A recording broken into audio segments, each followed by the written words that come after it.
The night of the prom was supposed to be magical.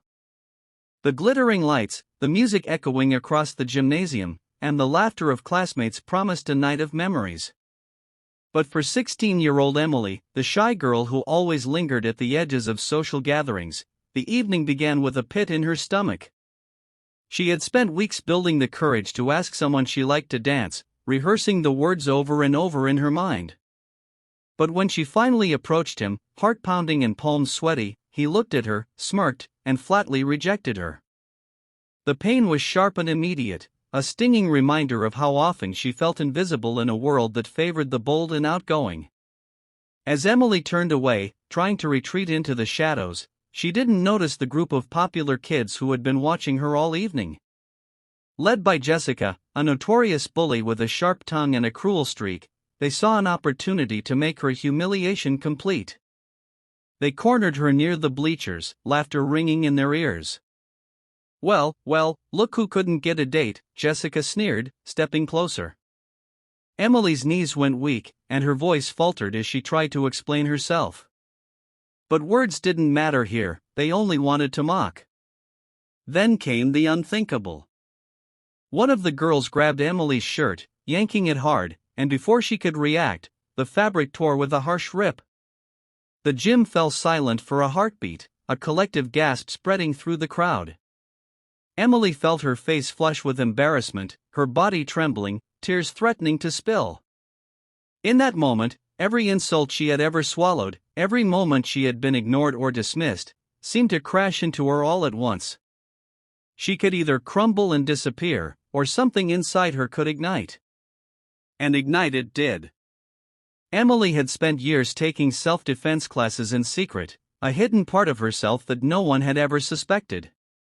Her instructors had taught her not just the techniques, but the discipline to stand tall and defend herself when necessary.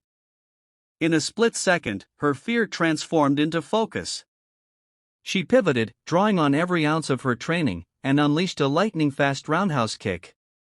The gym seemed to freeze as her foot connected with Jessica's midsection, sending the bully stumbling backward into a stack of chairs. The sound of the collision echoed like a thunderclap, and the shocked silence of the gym was replaced by murmurs and whispers. Emily's heart pounded, her chest heaving, but she didn't stop. She didn't need to. The energy she had bottled up for years poured out through her stance and gaze. The bullies, stunned and suddenly aware that their prey was not so defenseless after all, retreated, muttering and glaring. For the first time, Emily felt the power of standing up for herself, not just physically, but emotionally. She straightened her torn shirt as best she could, wiped the tears from her cheeks, and walked away, her head held high. In the aftermath, Emily found that something had shifted. Her classmates looked at her differently, not just with curiosity, but with respect. People she had barely known approached her, offering words of encouragement, and even her former tormentors seemed to reconsider their cruelty. It wasn't instant, and it wasn't perfect, but Emily realized that standing up for herself had changed the trajectory of her life. She had faced fear head-on and come out stronger, proving to herself that courage isn't the absence of fear, but the decision to act despite it. Her journey didn't stop at that gym floor. Emily became an advocate for self-confidence and anti-bullying campaigns at her school, using her experience to inspire others. She knew firsthand how isolating it could feel to be pushed around or rejected, and she wanted no one else to feel powerless. Every speech she gave, every student she encouraged, carried the message that strength often lies in the quietest among us, waiting for the right moment to emerge. Through all the challenges, Emily learned that vulnerability and strength aren't opposites, they coexist. She embraced her shyness as part of her identity, knowing it didn't define her limits. She faced rejection, humiliation, and fear, and emerged with a new understanding of herself. Life would continue to throw obstacles her way, but Emily had discovered an unshakable core within her, a truth she carried into every new experience.